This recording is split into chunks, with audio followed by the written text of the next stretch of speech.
Guys, how you all doing today? Welcome once again to another video. So today I want to share with us the 6 key active listening skills. 6 keys or to active listening skills. You see, effective communication begins with active listening. And if there is anything that you know me for, I will tell you that in every relationship, in that marriage, communication is key.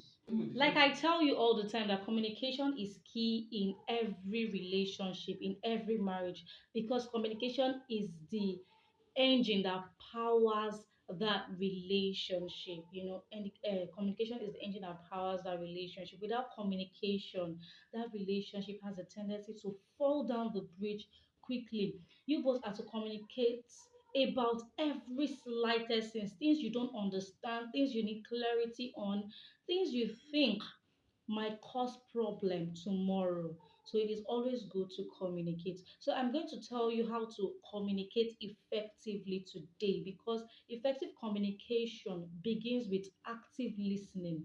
There's a difference between your partner speaking to you, communicating with you, and you telling that person that you've heard the person without working on what you are being told. Without working on what you're being told. If you don't work on what you're being told, it means you did not practice active listening. You were just present that day the person was talking. So the person passed a message, but you did not receive it, you did not decode that message. So, number one, I said, listen with all of your senses. Let all of your being be at alert when you're listening. Listen with all of your senses. Try to look at this person's facial expression, try to look at their actions, try to listen more to their words. Listen with every vibe in you, listen with everything that is in you. Number two, I said focus on the speaker. Attention leads to connection. When you give your full attention to a particular person, you tend to connect quickly with what that person is saying and how that person is saying it to you. Now, listen to that again. You tend to connect quickly to what that person is saying and how that person is saying it to you. So, do what? Focus on the speaker. Don't get distracted. If it is your phone that will distract you at that moment, drop it. If it is anything that is going to cause distraction at that point, drop it for you to do what? For you to be able to focus on the speaker. Number three, speak only when you have the undivided attention of the listener. That's another best way to do what? To practice active listening, to practice communication. You should speak only when you have the undivided attention of the listener. When you want to communicate your pain, you want to communicate your joy, you want to communicate your happiness to somebody, always be certain that the other person that you want to communicate with is going to give you their undivided attention. Don't communicate out of the blues when you know that person would likely be distracted. That is not a good way to communicate. That is why a whole lot of relationship, a whole lot of marriage says, I keep speaking, but you're not listening. What is it? When is the time what is that period? When is that period that you're speaking? Have you ever noticed if that period is the wrong time that you're passing your message? Have you ever tried to sit back to ask yourself, am I speaking at the wrong time? So always be certain that the other person that wants to listen to you is not distracted before you do what before you pass your message to that person. So number four, seek to clarify positions and informations. Yes, this is very, very, very, very important to seek to clarify positions and information. This number 4 point is actually more like the third point that I listed. So as much as you want to speak to this person and you want to say it when the person is not distracted, it is always best to look for a better position to speak or to communicate your pain, your joy, whatever thing you want to communicate with your partner. I know of a couple that when they want to speak, when they want to talk to themselves, they don't talk to themselves in the position in a bed like manner position or in a sitting position. They rather do what? Go out, go out to a very cool, serene place to pour out their emotions. It helps both of them listen better. It helps both of them stay away from distraction. It helps both of them focus on each other at that moment.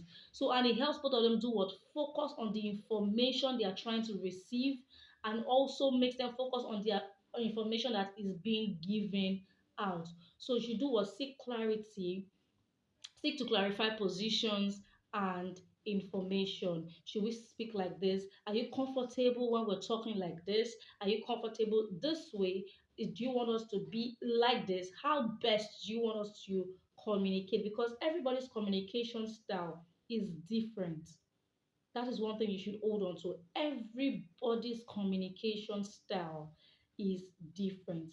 There's some people that are very comfortable, like the example I gave of the couple earlier, very comfortable talking in a serene place, and that is the only time that they have this clarity and have this focused mind towards each other.